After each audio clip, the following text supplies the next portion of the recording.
Hi everyone. So I'm going to try and do this all in one take. I apologise that I don't have any fancy lighting or editing skills, but I did want to show you the final proofs of the handbook that has finally gone to print and comes out on the 2nd of May 2024. It's taken a bit longer to make because of health problems, because our amazing editor went on maternity leave, had a baby. We did the climate project. There's lots of updates on the Unbound website that you can read on why it took a bit longer than normal. But I really wanted to show you what each page looks like, the flow of the book, what I'm trying to do for readers to get the most out of it, and hopefully you'll see it complements a little book of craftivism and how to be a craftivist yellow book. It doesn't repeat anything. I've only used new references to new books. We've got loads of voices of craftivists from around the world from over a decade ago. It took me quite a long time to go through all of our archive to pick lots of different voices of different people in different contexts, so that hopefully whoever reads the book feels connected to the Craftivist Collective, whether you're an introvert, whether you're a burnt out activist or you've never done activism before, whether you want to take part on your own or if you're already part of a group. We've got quotes from Women's Institute groups, girl guiding staff, different religious groups, some people who are housebound, some people who have got different disabilities and neurodiversities. We've got really diverse visuals of different people who are craftivists. So I hope you readers find it useful. If you've pre-ordered, thank you so much for helping make this book exist. We had 6 publishers who wanted the book, but only Unbound would let me have creative control, book my own team with my own illustrator and editor that I wanted, and contributors. It was an expensive book to make for that reason, and for all of the work that was needed for it, so that it wasn't just a simplistic book. But because of people who've pre-ordered, we've made a book that I don't think any other publisher would let us make, and it took longer than I thought. So I hope you like the pages. I've put them all over my living room. There isn't much more space, so it just about fits on, as you can see a little bit. So let me go through it with you and hopefully you'll be happy with it. Okay, so we have the inner lining, all of the pages you see with the white strip in the middle. You won't see that in the book, it'll be hidden. So we got inner pages, a bit about who I am, so why am I legitimate to write this book.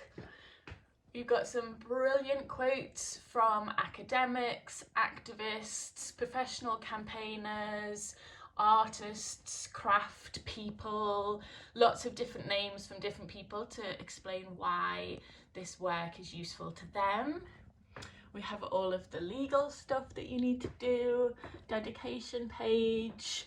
This will be much clearer in the professional print that you'll get on the lovely paper, but we have forewords by the CEO of the Craft Council explaining why our gentle craftivism is really useful and fits within the craft community.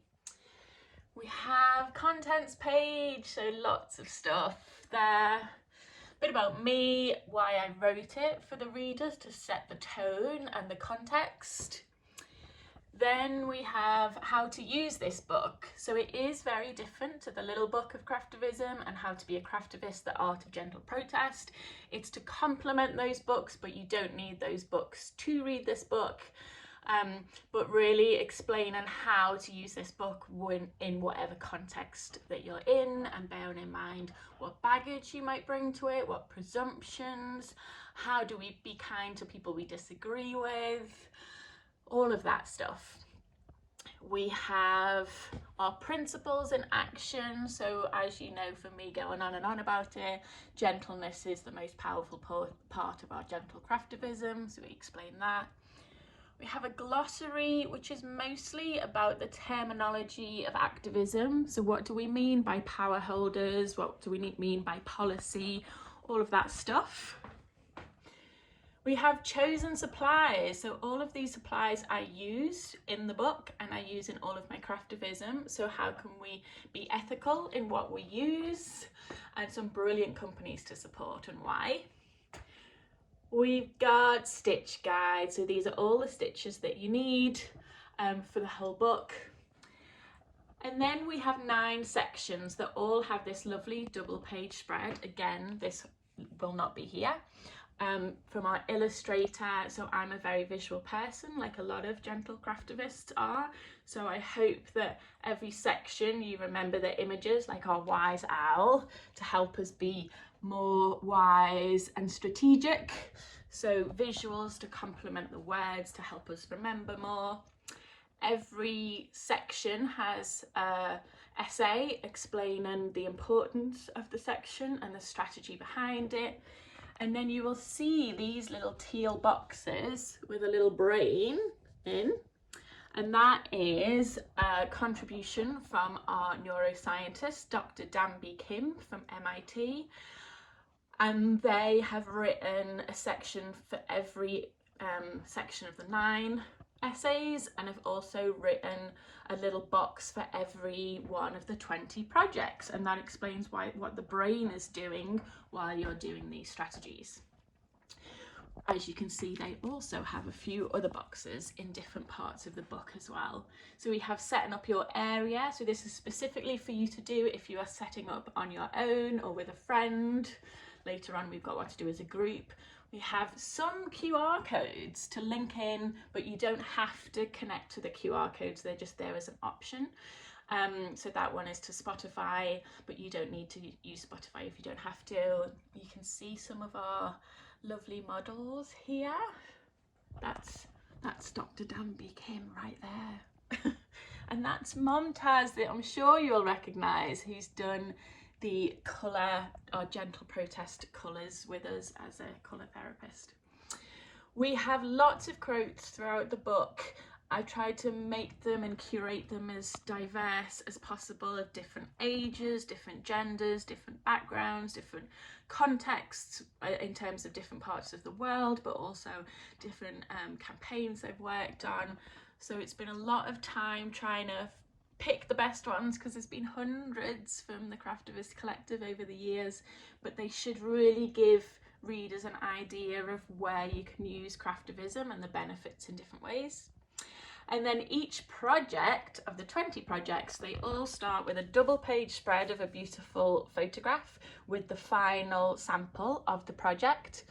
Then we have a Y2 essay, which I've written, and there's lots of citations, so lots of references in the back of the book, with footnotes of so all of the stuff I back up in terms of the activism strategy behind each project refers to different academics and different campaigners, and then we have the neuroscience as well behind each project.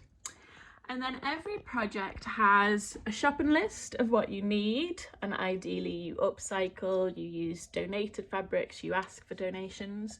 It has suggested messages if they're needed, which most of them are. We have craft a thought questions, which, as you know, with the Craftivist Collective is really important to use the process of crafting to think through quite uncomfortable questions and using the comfort of craft to really help stretch your intelligence and emotional intelligence and be strategic in terms of proactive in your activism, not reactive. And then most projects have 8 steps. So we have different models for different projects. And then sometimes we end with a quote from someone as well, linked to that particular project. So I'm not going to go through every single page, but I want to show you this first project because also about half of the projects have a collage double page. Again, ignore the white line. And they will include images of people who've taken part, words from different craftivists around the world who've taken part, and you'll see different illustrated images. Like this is a quote that was from Instagram. We've got email, Twitter, which is now X. But when the the words were created, they were from Twitter, which is why we didn't change to X, Facebook. We've got some Polaroid images. So you get a real idea of how this project can work in different contexts, whether it's people on their own or in a group. We have a sold out event here for 80 people, but then we have a small group here. So again, trying to give you an idea of how this project can work in different ways. And it's the same formula for most of the projects. So you can see here, again, more collage pages, more essays, more craft thoughts, lovely quotes from people. Got a nice image of Malala and some new projects. I'm not going to talk about that one because you'll have to read it in the book, but you can see them here. We have section 2 of 9 sections, where your convictions, which is why we have the hangers, some lovely essays to explain what the section means. Some of the projects you'll see support different charities. So all of the ones that have a sticker on saying supporting this charity or Choose Love or Fashion Revolution, lots of different charities, they've all been signed off and agreed to by that charity. So they've looked at all of the words and all of the images and they're happy with them all. So that was really important to me, to make sure that the charities we're supporting with these projects are happy with the final products. You can see my friend Josh here on BBC and everyone in the images. I checked if they were happy with the use of the images where I could. Got some ones there, and the same with all of the words from people. I checked as much as possible with them that they are happy with them. So we have lots more here. There's our project for Choose Love, which is a brilliant charity. And then we have some sections, oh, my shadow's in the way. We have some sections that aren't all projects. So for example, this one about media messaging, we have an essay about the importance of words just as much as the craft of the textiles. And then we have gentle protest language, so really helpful in all of your craftivism of what languages to use and which ones not to. And then throughout the book I have some contributors. So on here you can see this is about media and social media, and little things in the book that I was really keen to do was, so you can see all of these books and magazines here, every single one of them includes our work. So again, it's just more detail to show readers what type of media your craftivism can get into, where other forms of activism might not get into. So lots of inspiration. We have tips on local press, how to do that, tips on social media, of course, bearing in mind how some of it might go out of date, but trying to make everything as timeless and universal as possible. And then after the power of words, we talk about design and the importance of colours and fonts and shapes. So we had our lovely friend Momtaz help us pick our gentle protest colours, and we explain here why we use these colours and why we avoid other colours. And then we have typography. So we have expert Sarah Hindman, who helped us explain the importance of typography and then pick which fonts and type are best for gentle protest. Then we have gifts for power holders. So you can see our first project for that was the hanky project. If you imagine this is a double page, which it is in a square book, this is on the right. And then when you turn over the page, you get to see the back of the handkerchief, and this is in real size as well. And the actual book's a little bit bigger than how we've printed it because it was cheaper to print it this way, and I'm on a small budget, as you know. And then instead of collage, we've got some case studies for the handkerchief of how people have used the Don't Blow It campaign in different ways. And again, from different craftivists who've been kind enough to give us their time. And then we have some more collages. Oh, I went the wrong way. We have some new projects again up here. Some old projects and new projects. Then we got some street craftivism. Some of you might have a good giggle at our model for this project was Jamie Chalmers, the Mr. X-Stitch fame. We thought, you know, I just thought if we're going to do a cross-stitch project, we've got to get Jamie involved. So he kindly came to London and took part, which was lovely. We've got a project on bullying, which is particularly good for school children and students. Some lovely quotes from different groups. Again, another new project. This one's about safety for women and girls, and it was so lovely to have a barber shop in London let us do the window display in their male barber's shop window. So a lovely idea for you to do yourselves, whether it's in a barber's window or whether it's in your home. We got a Lego project which has a really brilliant history to it, of how it was used in another country and how that's inspired us, so do enjoy reading that. And then we have communal craftivism. So a lot of this craftivism you can do on your own, but it's also got benefits to do it with a group. So again, we have our essay, we have our neuroscience, we have setting up an event. So whether this is for just 2 of you together at home or whether you're going to do in a massive event, we've got tips on what objects to use and why, how to facilitate your craftivism gathering. So you can see Mom Taz, who helped us with our gender protest colours, and Danby, our neuroscientist there, and me explaining about the importance of facilitating, not forcing, in our activism. And we even have a collage of the different type of events you can do. So again, this isn't to show off saying look what we've done. I've tried to pick different events to show you how you can do an event in a cafe outdoors.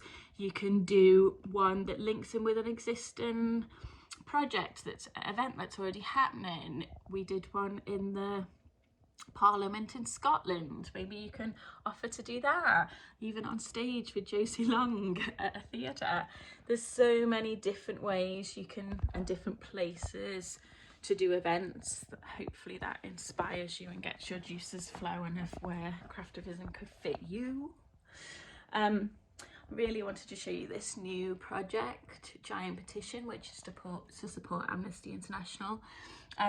This one is to support human rights defenders who are imprisoned, but if some of them get out of prison, which is always the hope, we've made sure that all of the text, all of the copy can be used for other prisoners as well. So any of these projects, if you win your campaign, the plan is that the book still helps you create new campaigns, or if one campaign is out of date, you can still use it to create a new one for a new context.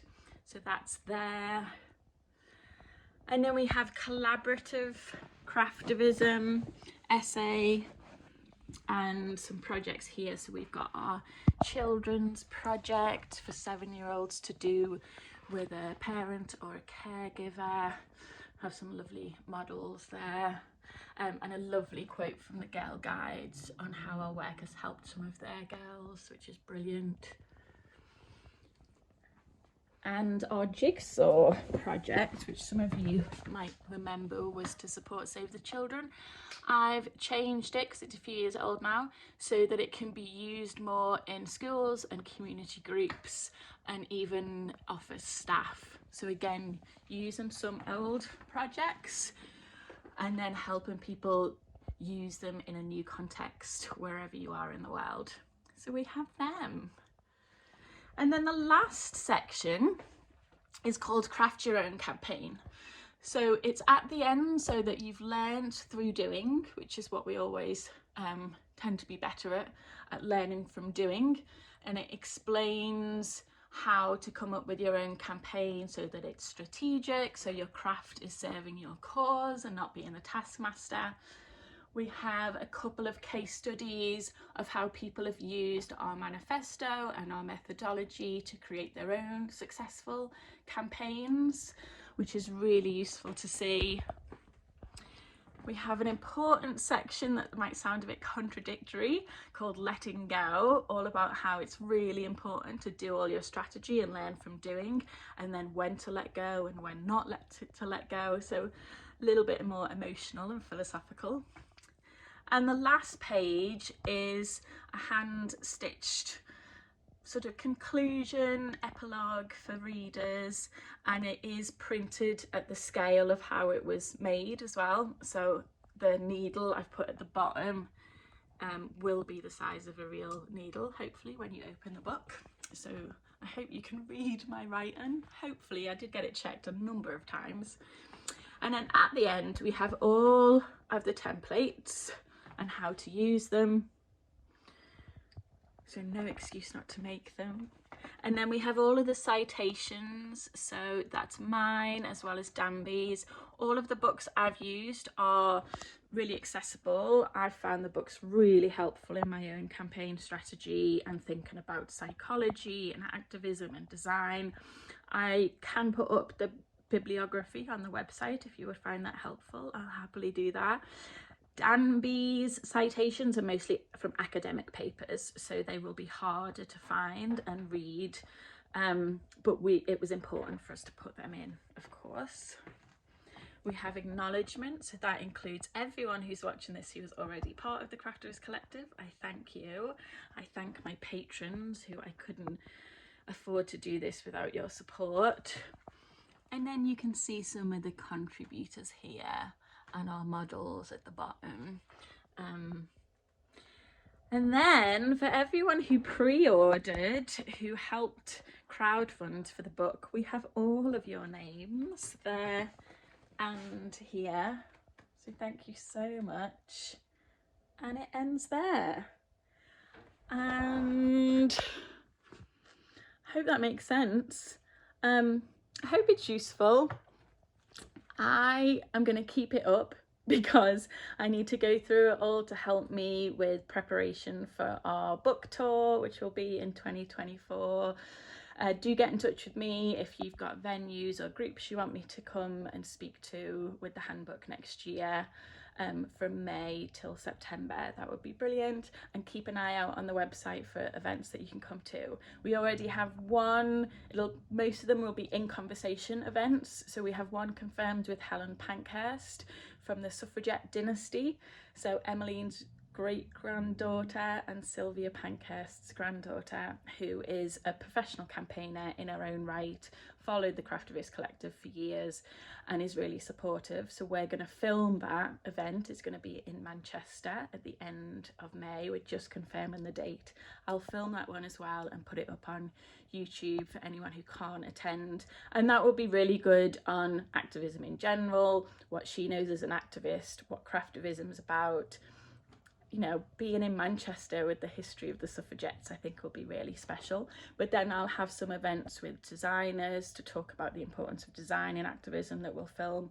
So we'll have a mixture of different ones with the support of my patrons who pay and subsidise those events and filming. So thank you, patrons, for that.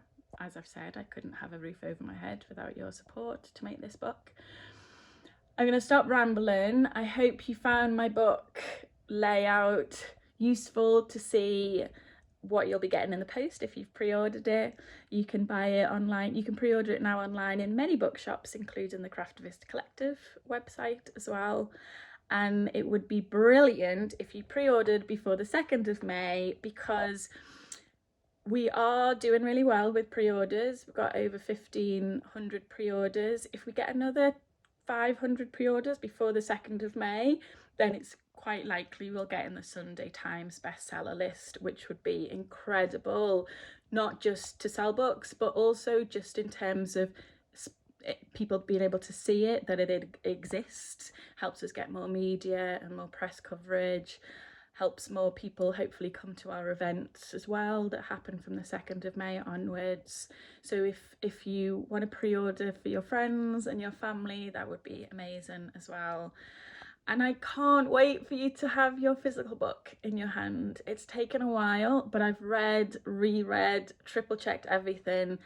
and it's the best book I think I could have made.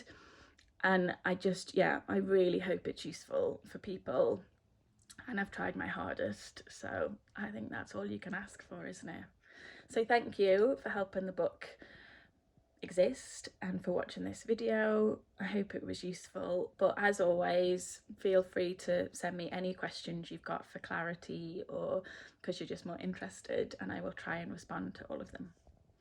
Okay, lots of love. Bye.